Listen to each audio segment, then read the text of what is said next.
Assalamualaikum warahmatullahi wabarakatuh. Perkenalkan, nama saya Elmi Hildania dari kelas D3 PGMI.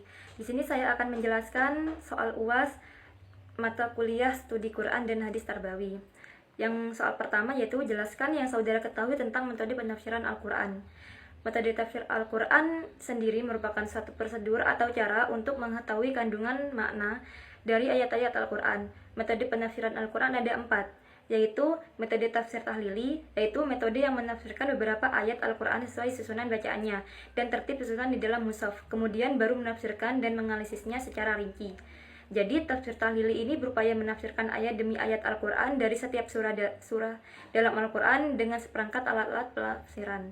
Di antaranya seperti asbabun nuzul, munasabat, nasik maksud, dan lain-lain dalam Al-Quran. Yang kedua, metode tafsir maudu'i, yaitu metode yang digunakan untuk menafsirkan ayat-ayat Al-Quran dengan cara membahas ayat-ayat tersebut sesuai dengan tema atau judul yang telah ditetapkan. Sebagaimana yang dijelaskan oleh Quraisy Shihab bahwa metode ini mengarahkan pandangan kepada satu tema tertentu, lalu mencari pandangan Al-Quran tentang tema tersebut dengan jalan menghimpun semua ayat yang membicarakan tema itu, kemudian dijelaskan secara rinci dan tuntas, serta didukung oleh dalil-dalil atau fakta-fakta yang dapat dipertanggungjawabkan. Yang ketiga, metode tafsir ijmali, yaitu metode yang digunakan untuk menafsirkan ayat-ayat Al-Quran dengan cara mengemukakan makna global. Yang dimaksud dengan makna global yaitu menjelaskan ayat-ayat Al-Quran secara ringkas, tapi mencakup menggunakan bahasa yang populer, mudah dimengerti, dan enak dibaca. Yang keempat, atau yang terakhir yaitu metode tafsir muqarran, yaitu metode yang digunakan untuk menafsirkan ayat-ayat Al-Quran dengan cara membandingkan antara ayat-ayat Al-Quran yang memiliki persamaan atau kemiripan redaksi dalam dua kasus atau lebih, atau memiliki redaksi bagi satu kasus yang sama. Namun metode penafsiran ini tidak hanya membandingkan ayat dengan ayat, melainkan juga ayat dengan hadis, serta membandingkan pendapat para penafsir dalam menafsirkan satu ayat.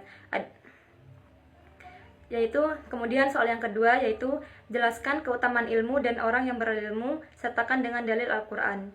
Keutamaan ilmu untuk bisa menjalankan apa yang menjadi perintah Allah kepada kita. Tidak akan sempurna akan keimanan serta tak sempurna pula amal kecuali dengan keutamaan sebuah ilmu.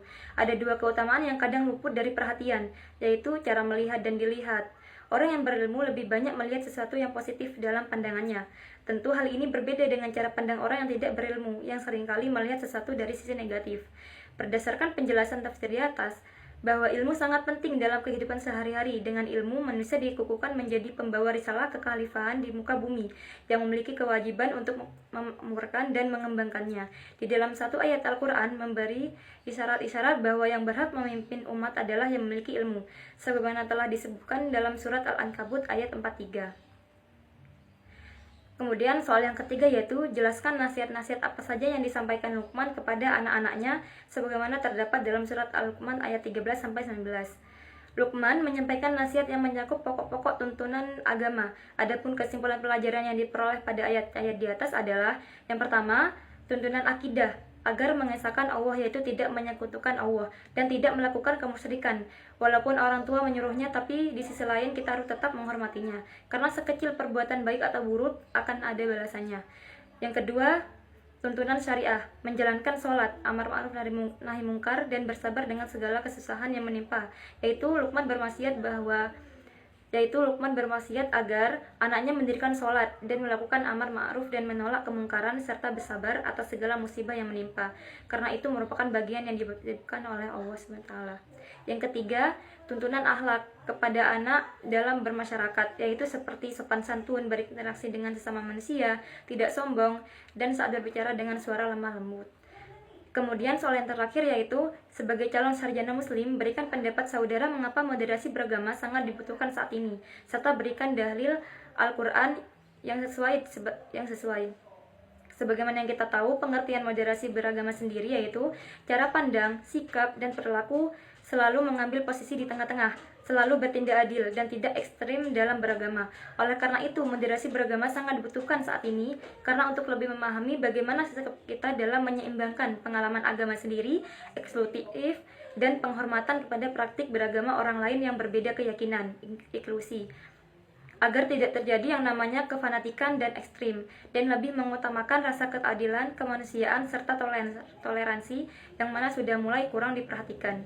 Dalil Al-Qur'annya terdapat di surat Al-Baqarah ayat 143 yang bermakna Umat Islam adalah umat yang paling baik dan adil, umat yang moderat, tidak ekstrim dalam beragama, dan selalu taat dalam menunaikan kewajiban agama. Mungkin cukup sekian penjelasan dari saya, kurang lebihnya mohon maaf. Wassalamualaikum warahmatullahi wabarakatuh.